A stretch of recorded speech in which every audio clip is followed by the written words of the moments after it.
It's time for a bit of a challenge build. This challenge was provided by one of our amazing viewers, Dakota M. Dakota asked us to build a Davy Jones-like character who is both a swashbuckler and a warlock. Let's do this.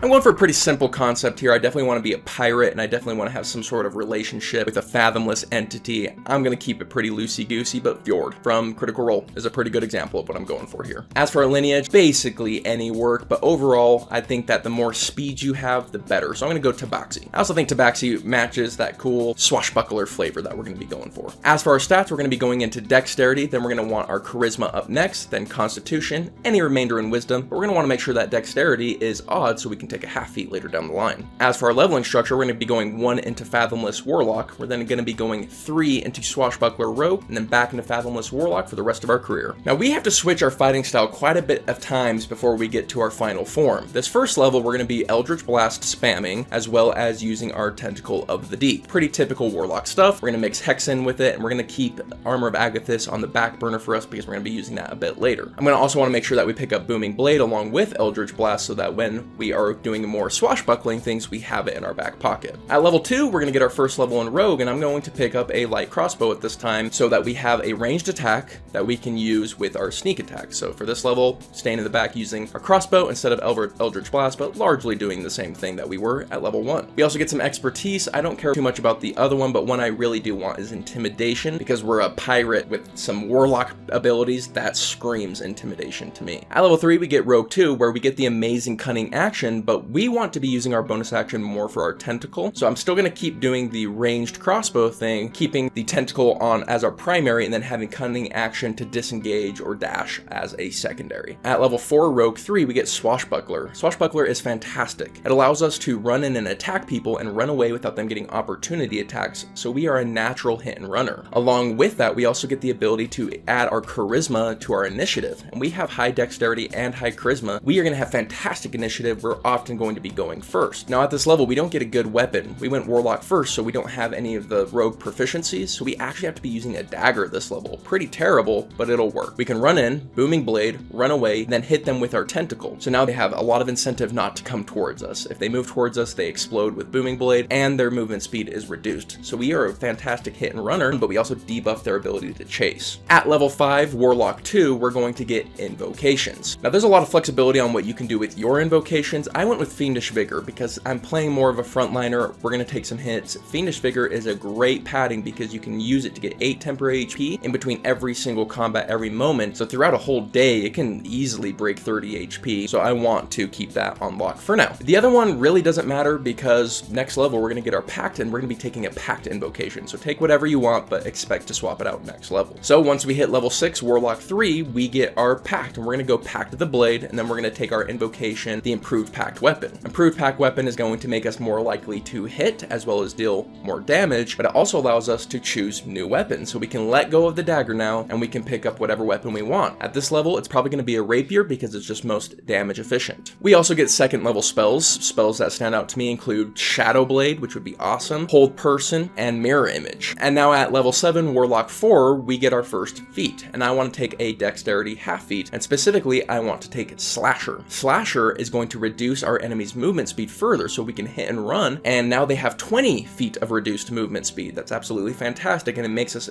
basically in a melee duel with someone, we're basically unbeatable now. But we can't do slashing damage with a rapier, so we need to switch over to the scimitar, our final weapon. We've been through like 5 of them, but we got there, folks. Thus far, we have been using Booming Blade on every single attack that we can, but once we hit level 8 or Warlock 5, we get extra attack. Now it's a harder choice to make because do we want to use Booming Blade or do we want that extra consistency of extra attack to make sure that we get our sneak attack off? I tend towards leaning towards extra attack over Booming Blade from here on out. I may also switch Fiendish Vigor over to Eldritch Smite depending on how our DM rules the movement speed required to get up. Largely, the community feels that if you are knocked prone and you have 5 feet of movement because it's been reduced, that only takes 2.5 to stand up. I think that there are arguments for both sides, but personally, I think that it's based off of your initial movement speed or your standard movement speed, it takes half to stand up. So for most people, it would be 15 feet. So if you drop them below 15 feet, I don't feel that they should be able to stand up. Most DMs disagree with me. So if your DM agrees with me, Eldritch Smite is awesome with this build because you can knock them prone and then reduce their movement speed so they can't stand up. So you can move in and move out. They can't get up. You're controlling them and you're attacking with advantage. It all comes together really nicely. But if your DM rules like most DMs do, then just keep Fiendish Vigor. Of course, at this level, we also get the amazing 3rd level spells. And speaking of spells, there's a lot of different routes we can go. By being a Fathomless, we get some control stuff, we get some blasting stuff. By being a martial equivalent, we can take things like Shadow of Moil. By being a Warlock, we have our control spells like Fear and Hypnotic Pattern. So there's a lot of different routes you can go with as the caster here. But what's really fun is that we're kind of this close range, sometimes in, sometimes out caster. I really like how it all comes together. It can be a ton of fun. So we're going to be able to do some pretty awesome spell casting along with our hit and run playstyle. So it all comes together really nice. All right, that's the gist of the build, but let's talk about some nuance. But we're mostly a spellcaster who has kind of this hit and run playstyle baked in. For a while, we're going to be using extra attack over Booming Blade, but Booming Blade will continue scaling and our sneak attack doesn't. So eventually, probably around level 11, we'll want to switch back to Booming Blade to get that extra damage and control. This build was sponsored by the Deck of Many Encounters. Creativity can be hard, so have someone else do it for you. The Deck of Many Encounters gives you like 50 encounters, all unique, all beautifully printed onto cards for you to draw out the random encounters for your party to experience, and you're going to get some really cool ones. You can gamble with some cunning goblins. You can get enchanted by a skeleton band. You can get into a passionate debate against an orc over maps. You can face a fearsome opponent with pillows and brooms. And while it's designed for D&D 5e, it can really be used for any of your tabletop fantasy games. So let the unexpected shape your destiny and check out the Deck of Many Things. And if you want a discount code, you can find it in the description down below. But with that, my friends, I hope you have yourselves an incredible day, and I'll catch you on the next one. See you then.